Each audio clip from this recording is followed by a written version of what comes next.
সারা বাংলাদেশের আইনশৃঙ্খলার যে পরিস্থিতি, এটি এখন জনজীবনের সবচেয়ে বড় দুর্ভোগ এবং দুর্দশা। আমাদের বেকারত্ব, ব্যবসা-বাণিজ্য, তারপর দৈনন্দিন অর্থনৈতিক কর্মকাণ্ড, এগুলো মারাত্মকভাবে আমরা বিপর্যয়ের মুখোমুখি পড়েছি। এর বাইরে যেটি হচ্ছে তা হলো সামাজিক পরিসরে, পারিবারিক পরিসরে আমাদের যে সুখ এবং শান্তি, এই জায়গাতেও নিদারুণ একটা হতাশা তৈরি হয়েছে। এবং যেটিকে বলা হয় গ্রেট ডিপ্রেশন, পুরো জাতির মধ্যে যে ডিপ্রেশনটা দেখা দিয়েছে, সেই ডিপ্রেশনটা আমি আমার জীবদ্দশায় কখনো দেখিনি। কোনো মানুষের মধ্যে হাসি নেই, কোনো মানুষের মধ্যে স্বপ্ন নেই, কোনো মানুষের মধ্যে যাকে বলা হয় আগামীকাল নিয়ে কোনো আশাবাদ নেই। তো এরকম হাজারো সমস্যা, সেই সকল সমস্যার মধ্যে সবচেয়ে বড় সমস্যা হলো নিরাপত্তাহীনতা। তো এই নিরাপত্তাহীনতার মধ্যে বর্তমান ডক্টর মোহাম্মদ ইউনূসের যে সরকার, সেই সরকারের যে কর্মকাণ্ড, সবকিছু মনে হচ্ছে দুর্বল, অতিশয় দুর্বল। তাদের সততা নিয়ে, আন্তরিকতা নিয়ে কোনো রকম প্রশ্ন নেই। এ কারণ হলো তারা তো আসলে রাজনীতি করেন না, বা আলটিমেটলি আমরা তাদেরকে নির্বাচিতও করিনি। কিন্তু তারপরেও দেশের যে ক্রান্তিকাল, সেই ক্রান্তিকালে তারা এসেছেন, দায়িত্ব গ্রহণ করেছেন। আমরা কৃতজ্ঞ, কিন্তু সমস্যা হলো যে তাদের এই যে ভালো মানুষের কারণে দেশে যারা লুটতরাজ করছে, চাঁদাবাজি করছে, দখলদারিত্ব করছে, বিশৃঙ্খলা তৈরি করছে এবং নিজেদেরকে একটি অবাধ্য সম্প্রদায়ের অন্তর্ভুক্ত করে ফেলছে, তাদের কারণে সারা বাংলাদেশের মানুষের মধ্যে এই মুহূর্তে যে বিজয়ের আনন্দ থাকা উচিত, গণ অভ্যুত্থানের যে সফলতা নিয়ে যে গান রচিত হওয়া উচিত, সেগুলো না হয়ে উল্টো যারা এই গণ অভ্যুত্থানের কারণে পালিয়ে গেছেন, ক্ষমতাচ্যুত হয়েছেন এবং বলতে গেলে আন্ডারওয়ার্ল্ডে চলে যেতে বাধ্য হয়েছেন, তারা এখন উকি ঝুঁকি দিচ্ছেন, দূরে দাঁড়িয়ে ঠাট্টা মশকরা করছেন, খোঁটা দিচ্ছেন এবং বিভিন্ন সময় আমাদেরকে হুমকি দিচ্ছেন, ধামকি দিচ্ছেন, এই আমরা এলুম বলে। আর আমরা যদি এবার আসি, তোমাদেরকে তো বুঝতেই পারছো কি পরিমাণ বাঁশডলা আমরা দেব। তো এইরকম কথাবার্তা হচ্ছে খুব অল্প সময়ের মধ্যে। ধরুন সেই আগস্ট মাসের 5 তারিখে গণ অভ্যুত্থান হলো, তারপর 8 তারিখে ডক্টর মোহাম্মদ ইউনূস এলেন, 10 তারিখে মন্ত্রিপরিষদের বৈঠক হলো আগস্ট মাসের। তাহলে আলটিমেটলি কতদিন হলো? সরকারের বয়স খুব অল্প সময়, 1 মাস 7 দিন 8 দিন। আজকে যে ভিডিওটা করছি 18 তারিখে সেপ্টেম্বর মাসের। তো এই অল্প সময়ের মধ্যেই আমরা খুব ভীত সন্ত্রস্ত হয়ে পড়েছি, অধৈর্য হয়ে পড়েছি। এর কারণ হলো আমাদের যে মৌলিক এবং ফান্ডামেন্টাল যে জায়গাগুলো, সেই জায়গাগুলোতে হাত পড়েছে, টান পড়েছে। রাত্রে বেরোনোর জন্য, রাস্তাঘাটে বেরোনোর জন্য আমাদের যে সোশ্যাল সিকিউরিটি দরকার বা স্টেট ওন সিকিউরিটি দরকার, সেই জায়গাগুলো আমরা পাচ্ছি না। তো এই অবস্থাতে বিভিন্ন মানুষ তারা পুলিশের নিষ্ক্রিয়তা নিয়ে নানা রকম কথাবার্তা বলছেন। অনেকে পুরো পুলিশ বাহিনীকে বাদ দিয়ে এখানে নতুন রিক্রুটমেন্টের কথা বলছেন।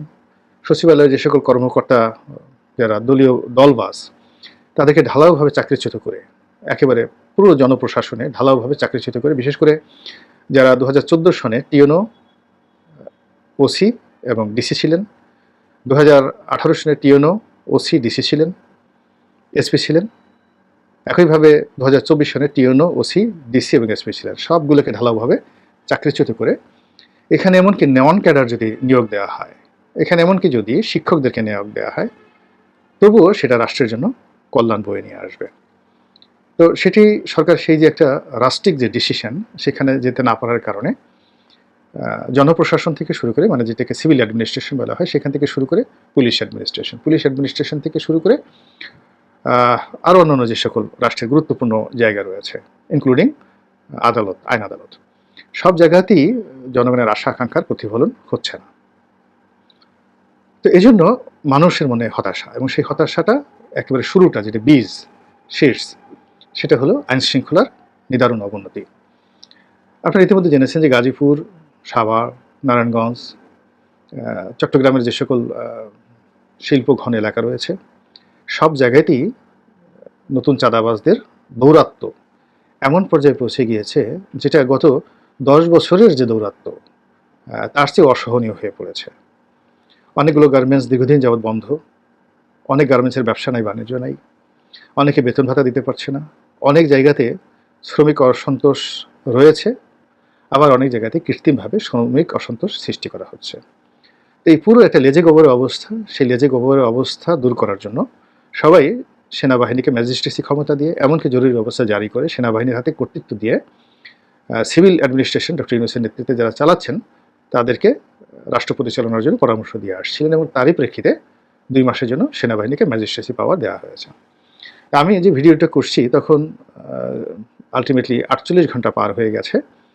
তো এর মধ্যে আসলে দৃশ্যত এখনও পর্যন্ত সুসংবাদ, স্বস্তিদায়ক কোনো কিছু আমরা এখন পর্যন্ত দেখছি না, বাট আমরা এখনও আশাবাদী যে সেনাবাহিনী খুব দ্রুত পরিস্থিতি নিয়ন্ত্রণে আনবে।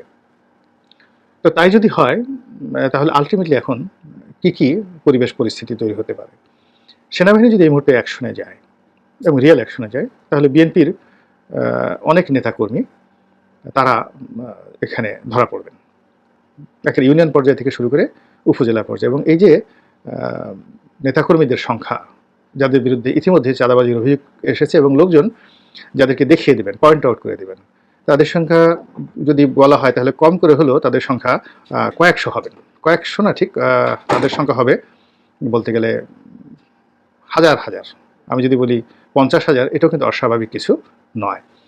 তো এখন এই মুহূর্তে যদি বিএনপির তৃণমূল পর্যায়ের 50,000 লোককে টার্গেট করে সেনাবাহিনী গ্রেপ্তার অভিযান চালায়, আর যদি মাত্র 5 থেকে 10,000 লোককে শাস্তি দেয়, গ্রেপ্তার করে, তাহলে সেটি এই মুহূর্তে বিএনপির জন্য একটা রীতিমতো ডিজাস্টার, রেড অ্যালার্ট।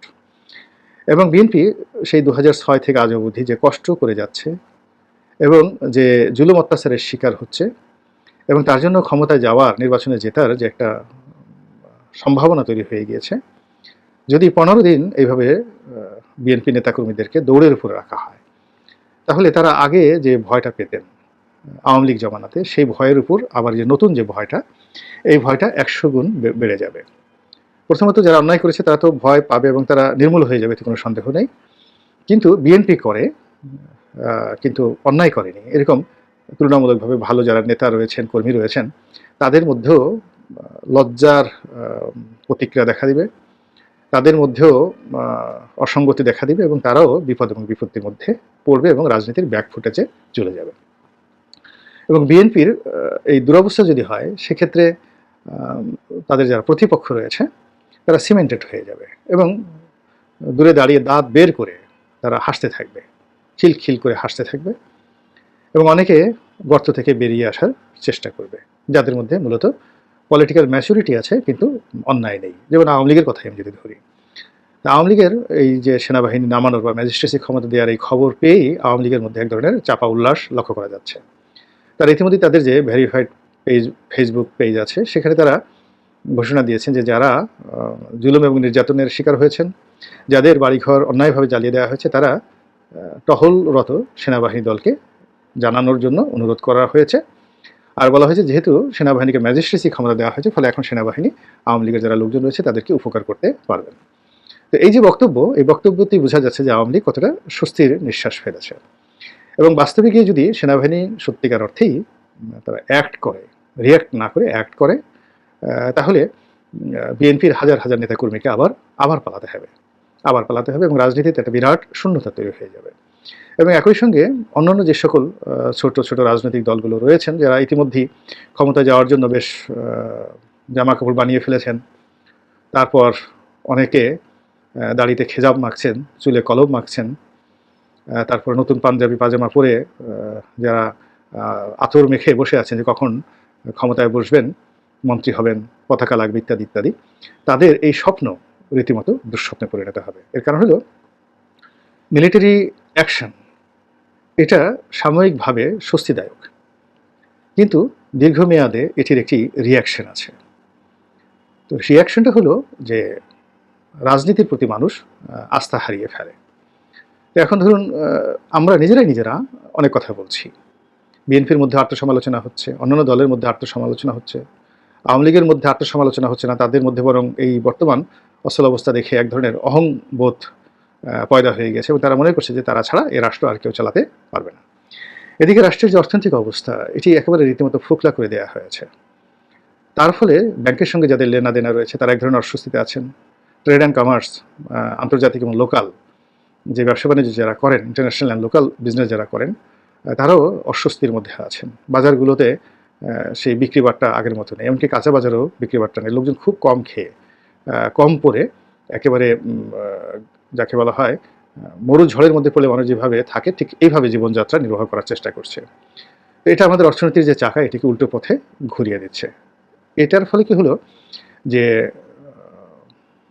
সেনা বাহিনীর যে ম্যাজিস্ট্রেসি ক্ষমতা এবং তাদের যে অপারেশন, এটি যদি 2 মাস চলতে থাকে তাহলে রাজনীতি কম করে হলেও 2 বছর পিছিয়ে যাবে, নির্বাচন 2 বছর পিছিয়ে যাবে।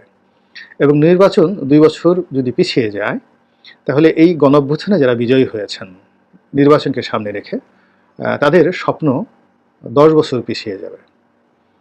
এর কারণ হলো 2 বছর পরে যদি নির্বাচন হয় তাহলে মাঠের যে পরিবেশ এবং পরিস্থিতি, জনগণের যে রায় এবং জনগণের মন মানসিকতা, এটি এখনকার মতো থাকবে, এটা কোনো অবস্থাতে আশা করা যায় না। আমরা দেখুন সেই 1 মাসের মধ্যে আমাদের মন মানসিকতার কত পরিবর্তন হলো। গত 2 মাসের মধ্যে আমাদের মন মানসিকতার কতবার পরিবর্তন হলো। তো রাজনীতি এত একটা চলমান প্রক্রিয়া, এটি প্রতিদিনই আপনাকে সিদ্ধান্ত বদলাতে হয়, প্রতিদিনই আপনার মন মানসিকতা পাল্টে যায় এবং প্রতিদিনই আপনাকে নতুন কিছু করে ভাবতে হয়। কাজেই 2 বছর পরে যদি কোনো ইলেকশন হয়, 5 বছর পরে যদি ইলেকশন হয়, ফলে এখন আমরা যারা আছি স্বপ্ন দেখছি রাজনীতির, সেই স্বপ্ন সেই সময়টাতে কীভাবে কাজ করবে সেটা বলা যাচ্ছে না। তবে এটি নিশ্চিত যে সেনাবাহিনীর এই যে অপারেশন, এটি জনগণ এই মুহূর্তে সবচেয়ে অন্য সব কিছু পরে, ইলেকশন, ক্ষমতা, এমপি, মন্ত্রী হওয়া, মানে যে যার অবস্থান থেকে যা কিছু চিন্তা করছেন সব কিছুকে সেকেন্ডারি, প্রিলিমিনারি হলো এই মুহূর্তে আইনশৃঙ্খলার উন্নতি দরকার এবং সেই কাজের জন্য সেনাবাহিনী নামছে। আর সেনাবাহিনী নামার সঙ্গে সঙ্গে একেবারে চটজলদি বিএনপির ক্ষতি হয়ে যাবে এবং বিএনপির সাথে সাথে অন্যান্য যারা এই মুহূর্তে রাজনীতির মেইন স্ট্রিমে আছেন তারা ক্ষতিগ্রস্ত হবেন। আর যারা ব্যাকফুটে যারা আছে, জাতীয় পার্টি, আওয়ামী লীগ, রাশেদ খান মেননের দল, অন্যান্য যারা আছে, অর্থাৎ আওয়ামী লীগের যারা সুবিধাভোগী ছিলেন, সবাই স্বস্তির নিঃশ্বাস ফেলবেন এবং ধীরে ধীরে ধীরে ধীরে কচ্ছপের মতো তারা ঘাড় বের করে এই লোকালয়ে আসার চেষ্টা করবেন। দেখা যাক পরিস্থিতি কোন দিকে যায়। আল্লাহ আমাদের সবাইকে হেদায়েত দান করুন আর হেফাজত করুন। আসসালামু আলাইকুম ওয়া রাহমাতুল্লাহি ওয়া বারাকাতুহু।